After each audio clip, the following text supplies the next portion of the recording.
आदाब नाज़रीन, आप देख रहे हैं गुलिस्तान न्यूज़ उर्दू खबरनामा लेकर मैं आपका मेज़बान गौहर कुछ आपकी खिदमत में हाजिर। तफसीलात से पहले नजर डालते हैं अहम सुर्खियों पर।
और अब पेश है खबरों की तफसील। सबसे पहले बड़ी खबर यासीन मलिक के हवाले से। रुबिया सईद अगवाकारी मामला और उसके साथ साथ ही फिजाई अहलकारों के कत्ल का मामला, और इस सिलसिले में यासीन मलिक के खिलाफ आज 2 केसों में समाअत हुई है।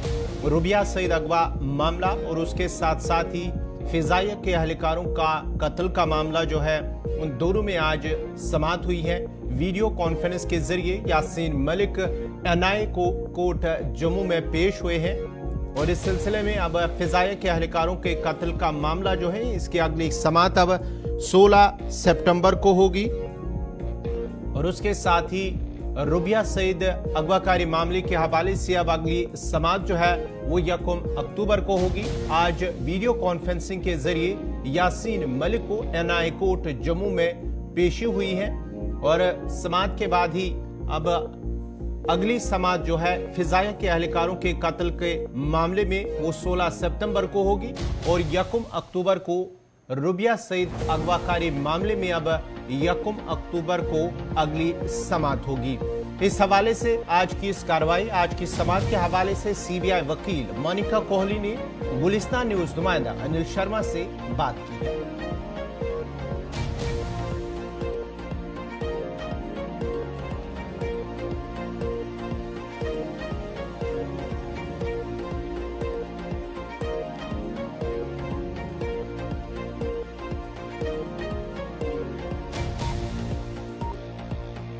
गुलिस्तान से बातचीत करने के लिए सीनियर एडवोकेट मोनिका कोहली जी हैं, और आज यासीन मलिक के लेकर जो है आज हियरिंग थी। मैम, बहुत बहुत स्वागत है एक्सक्लूसिव बातचीत करने के लिए। क्या कुछ खास चर्चा रही है आज दोनों केसेस को लेकर? स्क्वाड्रन लीडर रवि खन्ना जी की बात करते हैं और रुबिया सईद अपहरण मामले की बात करते हैं। क्या कुछ परिप्रेक्ष्य में आप बताएंगे?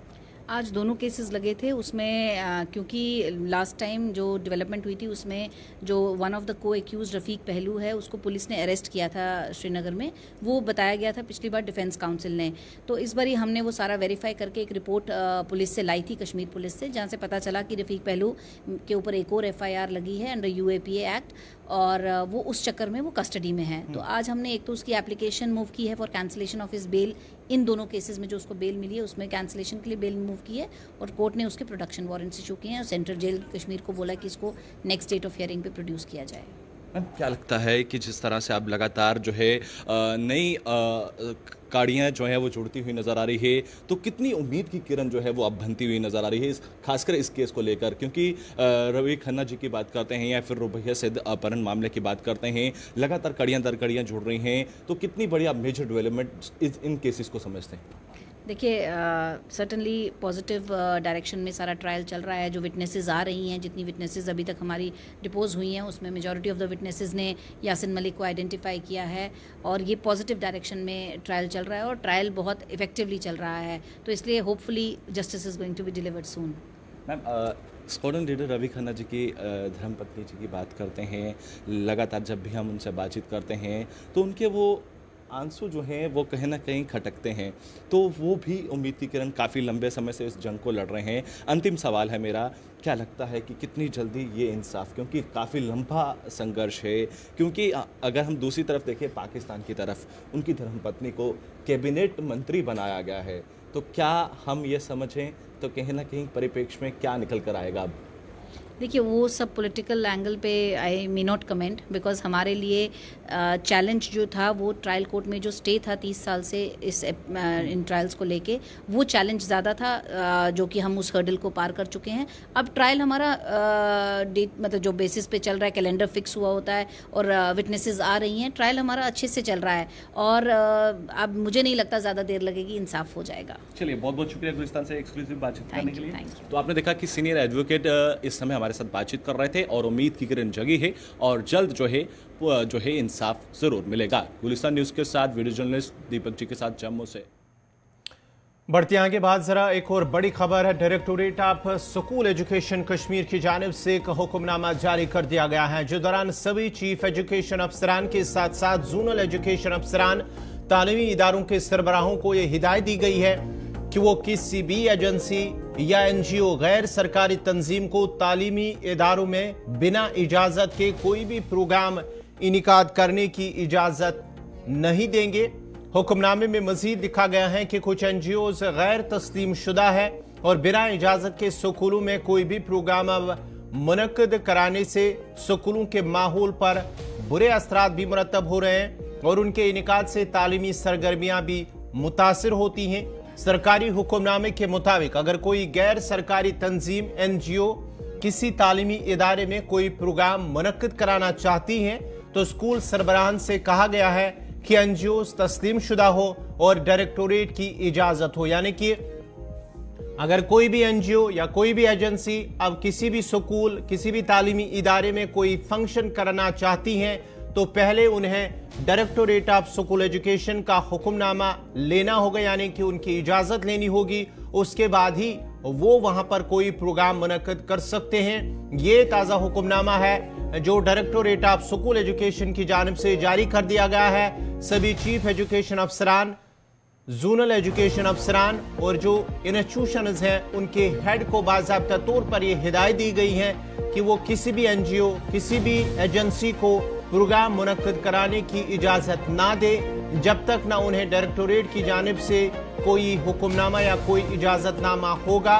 उसके बाद ही वो अपना प्रोग्राम मुनक्किद कर सकते हैं। हुक्मनामे में मजीद कहा गया है कि इस तरह के प्रोग्राम मुनक्किद करने के दौरान एक तो ख़तरा रहता है कि कोई एनजीओ गैर तस्लीम शुदा हो और दूसरी तरफ से तालीमी सरगर्मियाँ जो स्कूलों के अंदर हो, जो तालीमी इदारे हैं वहाँ पर तालीमी सरगर्मियाँ मुतासिर होंगी। तो इस सिलसिले में अब बाज़ाब्ता तौर पर यह हुक्मनामा जारी कर दिया गया है कि बिना इजाज़त के कोई भी प्रोग्राम मुनक्किद नहीं होगा जब तक ना डायरेक्टोरेट ऑफ स्कूल एजुकेशन की जानिब से उन्हें इजाज़त नामा ना मिले।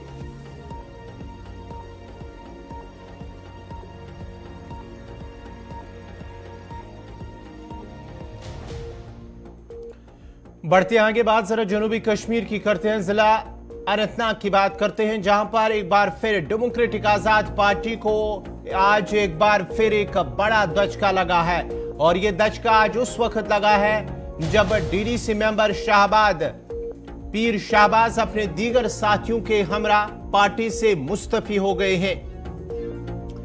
डीडीसी मेंबर ने एक बयान में कहा है कि पार्टी कश्मीरी लोगों की उमंगों और ख्वाहिश के मुताबिक नहीं है।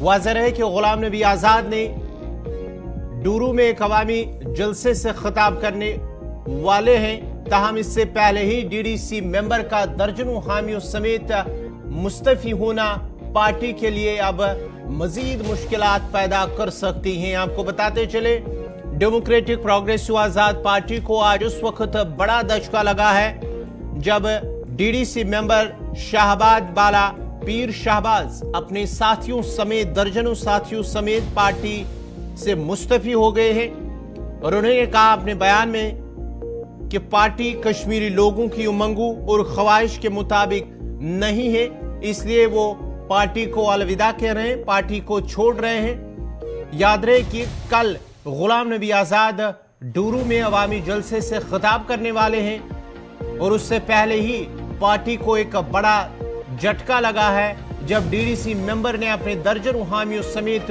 पार्टी से मुस्तफी होने का ऐलान कर दिया है और उसके साथ ही अब पार्टी के लिए मजीद मुश्किलात पैदा हो सकती हैं। डेमोक्रेटिक आजाद पार्टी, प्रोग्रेसिव आजाद पार्टी को एक बड़ा झटका।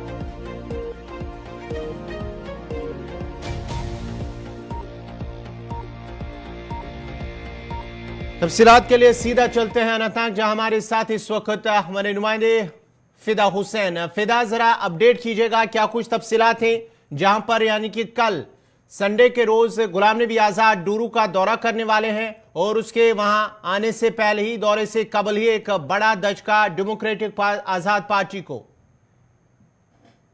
देखिए गौहर, सियासत में कुछ कहा नहीं जा सकता है कि कौन अपना है और कौन पराया है। हालांकि गुलाम नबी आजाद साबिक वजीर आला जम्मू कश्मीर के, उनका कल डूरू में एक जलसे आम से खिताब होना है। हालांकि ये भी बताया जाता है कि जो पार्टी के लीडरान के साथ बात हुई कि और खुद शाहबाज, जो पीर शाहबाज है, उन्होंने कहा कि हम तैयारियों में जुटे थे और ये सोच के कि आजाद साहब का इस जलसे को कामयाब बनाना है। हालांकि मैं आपको याद दिलाना चाहूंगा कि इससे पहले, कुछ महीने पहले, ये कहा जा रहा था कि जो गुलाम नबी आजाद है उसका जलसा डूरू में होना है, लेकिन वो जलसा नहीं हो पाया। क्यों नहीं हुआ है? क्या पार्टी में अंदरूनी कोई मामला चल रहा था जिसकी वजह से उसको फिर तब्दील किया गया और अब ये कल जलसा होना था। लेकिन कल देर रात ड्रामाई अंदाज में मैं ये कह सकता हूं कि पीर शाहबाज अपने सरपंचों समेत वो मीडिया के सामने आते हैं, सोशल मीडिया के सामने आते हैं और उन्होंने अपना इस्तीफा जो है वो दिया है पार्टी से और उन्होंने कई सारी बातें जो है वो कही है पार्टी के हवाले से। क्योंकि इससे पहले मैं आपको बात याद दिलाना चाहूंगा कि पीर शाहबाज कांग्रेस से थे, लेकिन जब यहाँ पर टीडीसी के इंतखाबात हुए, उनको टिकट नहीं दी गई, उसके बाद उन्होंने आजाद उम्मीदवार की हैसियत से वो मैदान में उतरे। उसके बाद उनकी जीत हुई, लेकिन जीत के बाद ऐसा भी अंदेशा लगाया जा सकता था कि शायद वो किसी और पार्टी में जा सकते थे। लेकिन जब इंतजार की घड़ियां खत्म हुई, उसके बाद जो पीर शाहबाज है उन्होंने गुलाम नबी आजाद का दामन थाम लिया और जो खन्नाबल में सबसे बड़ी जो रैली हुई थी डेमोक्रेटिक प्रोग्रेसिव आजाद पार्टी की, उसमें पीर शाहबाज जो वो आगे आगे थे। लेकिन कल हमारी बात उनके साथ हुई फोन पे, तो उन्होंने बहुत सारे इल्जामात लगाए, लेकिन इन इल्जामात को तरदीद करते हुए डेमोक्रेटिक प्रोग्रेसिव आजाद पार्टी के कुछ लीडरान जो जनूबी कश्मीर से ताल्लुक रखते हैं, उन्होंने कहा कि पीर शाहबाज के जाने से पार्टी को कोई भी नुकसान नहीं होगा, जलसा कामयाब होगा, जलसे में लोगों की एक बड़ी तादाद होगी। लेकिन पीर शाहबाज के हवाले से उन्होंने यही कहा कि पिछले कुछ महीनों से वो पार्टी के किसी भी मीटिंग में शामिल नहीं हुए थे। यानी कि उन्होंने कहा कि कहीं ना कहीं पे जो दूरियां थी वो कुछ महीने पहले ही शायद पीर शाहबाज ने इख्तियार कर ली थी। क्या पीर शाहबाज इसी दिन का इंतजार कर रहे थे कि जब गुलाम नबी आजाद का जलसा होगा डूरू में, तो उससे पहले मैं पार्टी को खैराबाद कहूंगा? यानी कि एक तरफ से अगर फिदा एक चीज आपसे जानना चाहूंगा, जब वो सोशल मीडिया के सामने आए डीडीसी मेंबर, क्या इस हवाले से उन्होंने कहा कि क्यों वो पार्टी से मुस्तफी हो रहे हैं, क्यों पार्टी छोड़ रहे हैं? देखिए, दो तीन चीजें होती है गवर की, जब भी कोई जाता है तो पार्टी पे कोई ना कोई इल्जाम दे के ही जाता है, क्योंकि उसकी आखिरी वो ख्वाहिश होती है कि अगर मैं अब मीडिया के सामने आया हूं तो कोई ना कोई इल्जाम तो जरूर लगाना है। उसके बाद में लोगों के सामने जाऊंगा कि देखिए ये कश्मीर के मुखालिफ थे, ये यहाँ पर काम नहीं कर रहे थे, शायद इनका अंदाजा ठीक नहीं था, अब मैं किसी और पार्टी का दामन थाम लूंगा, किस पार्टी में जाऊंगा, आप बताइए, मुझे राय दे दीजिए। लेकिन कहीं ना कहीं पे जो इशारा मिल रहा है कि किसी और पार्टी में जाने वाले होंगे डीडीसी जो पीर शाहबाज है। लेकिन ये तो आने वाले वक्त में ही पता चलेगा कि ऊंट किस करवट बैठेगा, क्या वो आजाद उम्मीदवार के हैसियत से ही बैठेंगे या फिर किसी पार्टी में वो शामिल हो जाएंगे। लेकिन इससे पहले पीर शाहबाज डेमोक्रेटिक प्रोग्रेसिव आजाद पार्टी में काफी ज्यादा काम किया है। जिस तरह से उनकी तारीफें खुद आजाद साहब कर रहे थे एक जलसे में जब खनाबल में हुआ, तो उन्होंने कहा कि जो शाहबाज है वो काफी मेहनती लड़का है और काफी ज्यादा मेहनत करते हैं और उसका एक असर है हल्का इंतखाब डूरू वेरीनाग में। तो क्या उस असर को कल यहाँ पर जो, क्योंकि अब एक बड़ा चैलेंज है पार्टी के लिए और जो पार्टी लीडरान है जनूबी कश्मीर के जिला अनंतनाग के लिए कि कल का जलसा जिस पे नजरें है, क्योंकि आजाद साहब का बयान क्या होगा कल, उस पर भी नजरें टिकी रहेगी सबकी। और क्या तीर शाहबाज के हवाले से कोई बात कहते हैं साबिक वजीर आला गुलाम नबी आजाद, लेकिन कहीं ना कहीं पर इसका असर जो है पार्टी पे कहीं नजर नहीं आ रहा है। जिस तरह से पार्टी लीडर ने कहा कि जलसा होगा, कामयाब होगा और डोरू की सरजमीन पर यह पहला जलसा होगा डेमोक्रेटिक प्रोग्रेसिव आजाद पार्टी का गवर्नर। बहुत बहुत शुक्रिया फिदा हुसैन तफसलात फराम करने के लिए। ये आपको बताते चले कि डोरू के इलाके में डीडीसी मेंबर की जानिब से अब डेमोक्रेटिक प्रोग्रेसिव आज़ाद पार्टी को अपनी हामियों समेत उन्होंने पार्टी से वो मुस्तफ़ी हुए, पार्टी को अलविदा किया। आपको बताते चले कि पार्टी के जो सरबराह है, सदर हैं गुलाम नबी आज़ाद, उनकी जानिब से कल जो है वहाँ पर उनका दौरा था और उस दौरे से कबल ही अब माना जाता है कि ये पार्टी के लिए एक बड़ा दचका है, जहाँ डीडीसी मेंबर अपने दर्जनों हामियों समेत उन्होंने पार्टी को खैराबाद कह दिया है। बढ़ते आगे बात जरा जम्मू की भी करते हैं कि सुनील डिम्पल समाजी कारकुन जो है उन्होंने जम्मू और श्रीनगर के शहरों में गरीब लोगों के घरों में स्मार्ट मीटर्स की तनसीब के खिलाफ जम्मू के अंदर एहतजाज किया है और एहतजाज की क़यादत की। उन्होंने स्मार्ट मीटरों की खरीदारी के माहदे में सीबीआई और हाईकोर्ट के मौजूदा जज से इंक्वायरी का मुतालबा किया है। ये स्मार्ट मीटर्स लगाने का ठेका किसको दिया गया है और कौन कौन सी सियासी रहनुमा स्मार्ट मीटरों के इस करप्ट अमल में शामिल हैं, उन्होंने इसका इल्जाम भी बराह रास्त लगाया है। प्रीपेड मीटरिंग के विरोध में जम्मू कश्मीर सरकार ये जो गरीब लोगों का खून चूस रही है उसके विरोध में रिचार्ज प्रीपेड मीटरिंग के विरोध में आज ये यहाँ पे हम प्रदर्शन कर रहे हैं। और इस अफसोस की बात है जहां पे जम्मू के लोग, श्रीनगर के लोग प्रीपेड मीटर्स के विरोध में प्रदर्शन कर रहे हैं, वहीं जम्मू कश्मीर सरकार और कुछ जम्मू के खिलाफ काम करने वाली संस्थाएं ये सेल काउंटर्स खोले हुए हैं करियाने की दुकानों पे, सब्जी की दुकानों पे प्रीपेड मीटर्स लगाने के लिए। हम नरेंद्र मोदी जी से ये कहेंगे कि मोदी जी आपने तो ये कहा था कि रुपया डॉलर के बराबर करेंगे, लेकिन आपने तो टमाटर ही पेट्रोल से महंगा कर दिया और गरीब लोगों का खून चूसने के लिए आप देखिए प्रीपेड मीटर लगा रहे हैं। ये हमें मंजूर नहीं है। हाथ खड़े करके जी, एक तरफ वेयर हाउस एसोसिएशन ने कल मीटर टेस्ट कराए, जिनका काम है दालें बेचना, या उनके जो अध्यक्ष हैं वो इंडायरेक्टली भारतीय जनता पार्टी से जुड़े हुए हैं। आपने बिल्कुल सही कहा पत्रकार मित्रों, अगर वेयर हाउस वाले ये मीटर लगवाना चाहते हैं तो वो लगवा ले, हमें कोई एतराज नहीं, लेकिन गरीब लोगों के घरों में चूल्हे क्यों बंद कर रहे हैं? हमारा ये मांग है कि आप प्रीपेड मीटरिंग के सीबीआई इंक्वायरी करवाई जाए कि ये ठेके किसको दिए हैं, हाथ खड़े करके। और ये जो इसमें घोटाला हुआ है प्रीपेड मीटरिंग का, ये किसने मीटर्स खरीदे और कहां से खरीदे, इसकी सीबीआई की इंक्वायरी की जाए।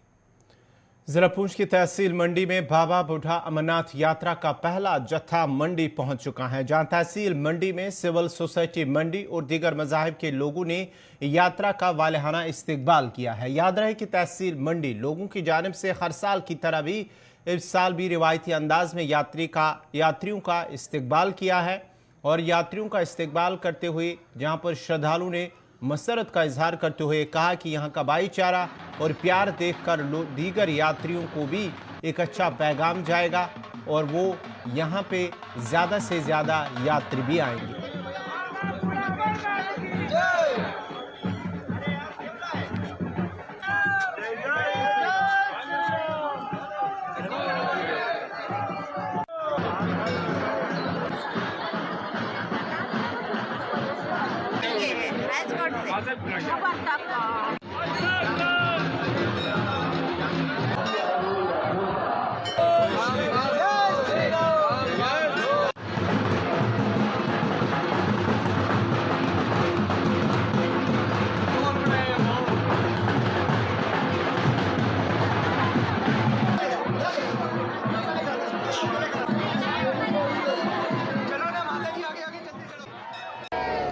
देखिए, जैसा आप जानते हैं कि आज मुल्क भर से जो बूढ़ा अमरनाथ यात्रा जम्मू कश्मीर के डिस्ट्रिक्ट पुंछ और तहसील मंडी में होनी है, उसका पहला बैच, पहला जत्था जो है आज यहाँ पर वारद हुआ है। और हस्ब रिवायत हर साल की तरह जो पिछले कई सालों से अहलियान मंडी की एक रिवायत है, इन्होंने पुरजोश तरीके से फूल मालाएं पहनाकर, ड्राई फ्रूट्स ऑफ़र करके इस यात्रा का जो है वो आज वेलकम किया है।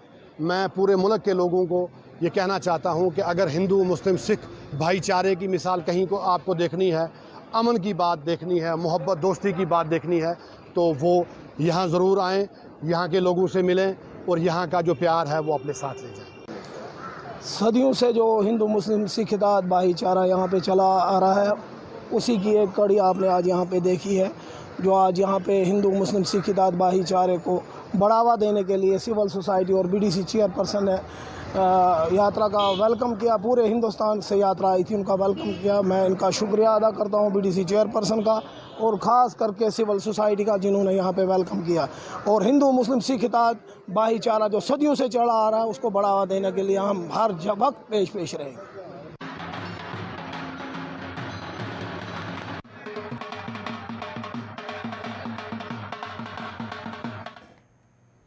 ख़ुद जनाब के ज़िला डोडा के कस्तगढ़ की अफरोज़ा बानो, जो कि एक मज़दूर की बेटी है, ने नीट का इम्तिहान पास किया है। हाल ही में जब नीट के नताइज का ऐलान किया गया तो उसमें अफरोज़ा ने कामयाबी हासिल की थी और अब डॉक्टर बनना चाहती हैं। गुलिस्तान न्यूज़ नुमाइंदा वसीम गुत्तू के साथ बातचीत करते हुए अफरोज़ा और उनके घर वालों ने कहा है कि इम्तिहान के नताइज ज़ाहिर होने के बाद जब उनकी कामयाबी की खबर उन्हें मिली तो न सिर्फ वो और घर वाले बल्कि पूरा गांव जो है, पूरा इलाका वो खुश हुआ और घर के साथ साथ उनके गांव में भी खुशी का माहौल देखा गया। उनकी कामयाबी पर तमाम इलाके काफ़ी खुश नज़र आए। इलाके के लोग खुशी खुशी उनके घर मुबारकबाद भी देने की गर्ज से पहुंचे थे।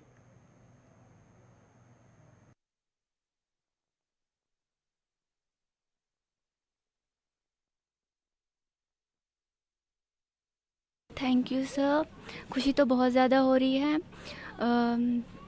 मैं एक्सप्लेन नहीं कर सकती, बहुत ज़्यादा खुशी हो रही है। तो पहली बार आपने अटेम्प्ट किया कि इससे पहले भी आपने इस तरह के एग्ज़ाम्स दिए हैं? सर मैंने तो फर्स्ट अटैम्प्ट दिया था लेकिन क्वालिफाई नहीं हो पाया। सेकंड में मैंने कोचिंग ली थी, कुछ डॉक्यूमेंट की एरर की वजह से मेरा सिलेक्शन फिर से नहीं हुआ, लेकिन मैंने हिम्मत नहीं हारी, मैंने फिर से ट्राई किया, अल्हम्दुलिल्लाह थर्ड अटैम्प्ट में हो गया। तो क्या हम ये मान के चलें कि किस तरह की सोच आपने रखी थी, क्योंकि पेशे से आपके वालिद साहब हैं, वो मज़दूर एक शख्स हैं, दिन को कमाते थे, शाम को खाते थे, तो किस तरह का अब चेंज आपको देखने को मिल रहा है? सर चेंज तो बहुत ज़्यादा दिखने को मिल रहा है। जैसे कि पहले मेरे पेरेंट्स का ये मतलब सपना रहा था कि हमारा बच्चा कोई डॉक्टर बने, तो मैंने यही मतलब मद्देनज़र रखते हुए मैंने मेहनत करी और अल्हम्दुलिल्लाह आज मैं सक्सेसफुल हो गई। अब आपकी सिलेक्शन कहाँ की तरफ हुई, यानी कि किस मेडिकल कॉलेज के अंदर आपको सिलेक्ट किया गया? जीएमसी कठुआ। तो आपका रैंक वगैरह क्या है, थोड़ा सा बताएं। सर स्टेट रैंक मेरा 1106, 1106। क्या बचपन से इस तरह का एम आपने रखा था? सर बचपन से तो नहीं था, लेकिन 12th के बाद ही मैंने नीट का सोचा था। यस। तो किस तरह से अड़ोस पड़ोस में जो भी लोग रहते हैं, इलाके के लोग जो भी रहते हैं, किस तरह की मुबारकबाद ये आपको दे रहे हैं? सर सभी बहुत खुश है, पेरेंट्स, टीचर्स, रिलेटिव्स सभी। कभी सोचा था आपने इस तरह का?